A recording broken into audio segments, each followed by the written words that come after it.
মাদ্রাসার হুজুরেরা অনেক কষ্ট করে মাদ্রাসা চালান। আমাদের দেওবন্দ মাদ্রাসার প্রতিষ্ঠাতা কাসিম নানুতুবি, হয়তো অনেকেই নাম শুনেছেন। তৎকালীন জামানার সবচেয়ে বড় আলেম ছিলেন কাসিম নানুতুবি। বড় আল্লাহওয়ালা বুজুর্গ। দিনের বেলা মাদ্রাসায় পড়াইতেন, আর রাতের বেলা হলে রেল স্টেশনে গিয়া কুলির কাজ করে টাকা ইনকাম করে মাদ্রাসার বোর্ডিং চালাইতেন। চিল্লায় বলেন আল্লাহু আকবার। ভারতের সরকার বললেন, আপনি যদি চান আপনার মাদ্রাসা চালাতে যত টাকা লাগে, পয়সা লাগে, সব ভারতের সরকার বহন করবেন। উনি বলেন, না না, এই মাদ্রাসার নাম হলো কওমি মাদ্রাসা। এর মানে মাদ্রাসাগুলো চলবে কওম দ্বারা পরিচালিত।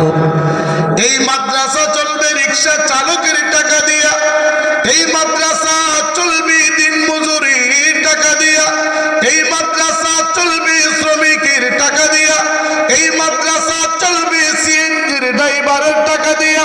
এই মাদ্রাসা সরকারের টাকা দিয়া চলবে না। এই মাদ্রাসা হবে জনগণের মাদ্রাসা। এই মাদ্রাসা চলবে জনগণের টাকা দিয়া। চিল্লায় বলেন আল্লাহু আকবার। আপনারা দেননি মাদ্রাসায়? কথা কয় না। কাসিম নানুতুবি বড় আল্লাহওয়ালা মুমিন। একদিন রেল স্টেশনে বসা, ওই দিন কোনো গাড়ি আসে না, বন্ধের দিন। উনি গাড়ি নাই, রেল স্টেশনে নামাজের মাসআলা বিছাইয়া মালিকের দরবারে কাঁদি, ও মালিক, জমিনের কেউ দেওয়ার মালিক না, দেওয়ার মালিক তো তুমি আল্লাহ। এমন সময় একজন মানুষ বড় একটা বোঝা নিয়ে রেল স্টেশনে হাজির। বন্ধের দিন কোনো কুলিও নাই। তালাশ করতে করতে একজনকে পাইলেন। তিনি হলেন কাসিম নানুতুবি। চিল্লায় বলেন আল্লাহু আকবার। শীতের রাত, কাপড় দিয়া চেহারা ঢাকা। ওই আল্লাহর বান্দা বলতেছে, মুরব্বী মানুষ, একজন কুলির দরকার আমার এই বোঝাটা আমার বাড়ি পর্যন্ত পৌঁছায় দেওয়ার জন্য। কাসিম নানুতুবি বলেন,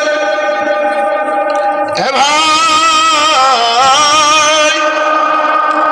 আজকে বন্ধের দিন কোন কুলি আপনি তালাশ করে পাবেন না।